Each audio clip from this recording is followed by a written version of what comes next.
Okay, I'm Anna Bergman, and I grew up in Williston, North Dakota. Okay, so how did you get to Bismarck? Well, my husband and I went to school at UND, and then he was transferred here when we graduated, and we have just been here ever since. Okay, and talk about your education a little bit.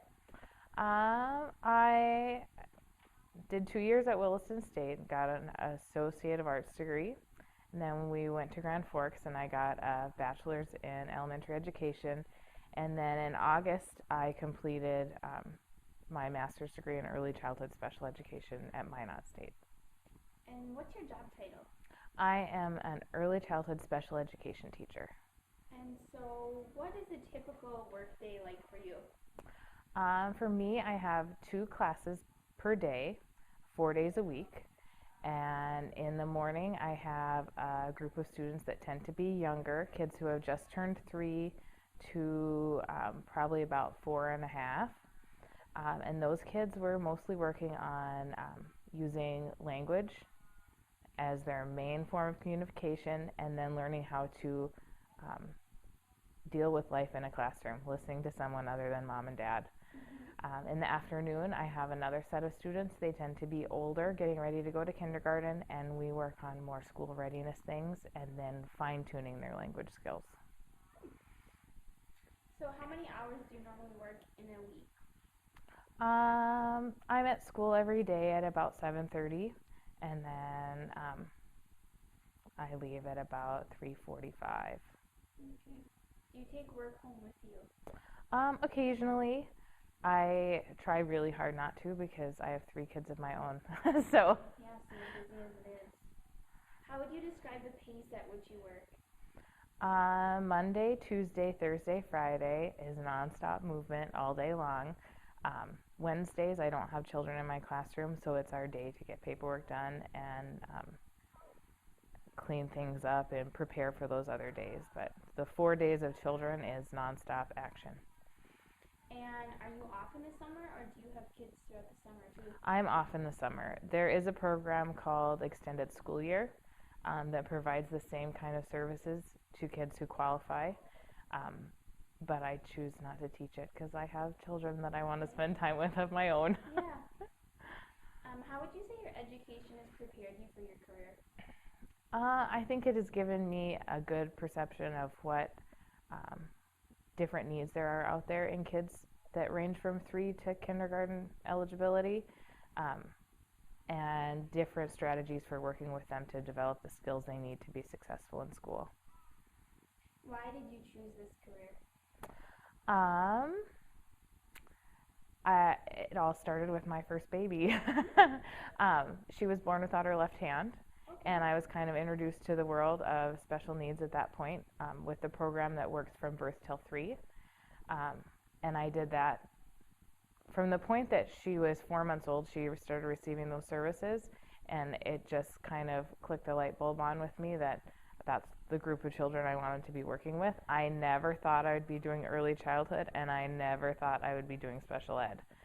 So living the experience as a parent first really paved the way for me. So I did birth to 3 for 4 years, and then I guess I graduated, and now I'm doing early childhood, and this is my 3rd year doing that. So What goals do you personally have in your career? a goal of mine was to get my master's degree, and that's done. And now I just want to stay really knowledgeable about all the changes that are happening um, with kids in this age range that have special needs, because it changes every day. New things to help kids with autism or um, help kids develop language that they'll use all the time.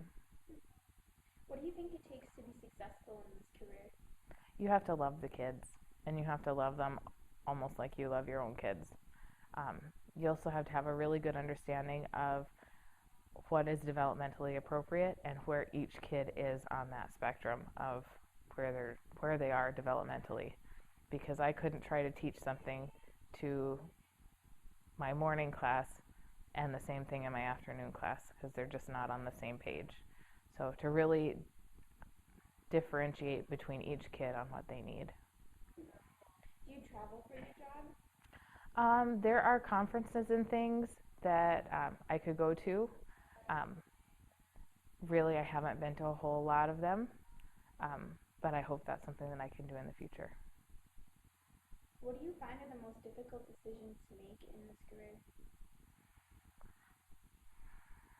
When you worked with a child, I might have a child from the point that they turn 3 until they're ready to go to kindergarten, so that can be up to 3 years.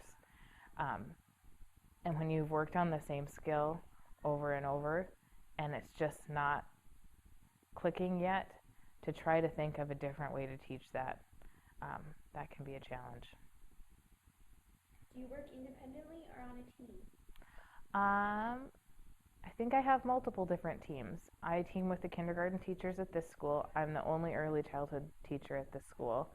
Um, but I work with the kindergarten teachers when the kids that I have move to kindergarten, or if they get a student that may have been in an early childhood classroom at a different school, to team with them to work on how to develop that child's skills.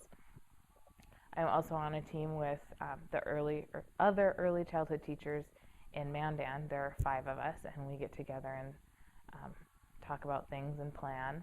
And then I'm on a team just within my classroom. I have 2 very fabulous classroom aides that we couldn't do this classroom unless there were 3 of us. I bet. And then any advice that you would give to maybe a high school student who thinks they might be interested in early childhood special education? I would say go volunteer and spend some time with kids this age, particularly ones with disabilities or special needs. Um, get familiar with um, what those special needs are and different strategies to work with them, um, and it kind of takes the fear out of it. It can be scary to think of working with kids with special needs because everyone is different. But if you go and learn and have experiences with those kids, it can be some of the best experiences of your life.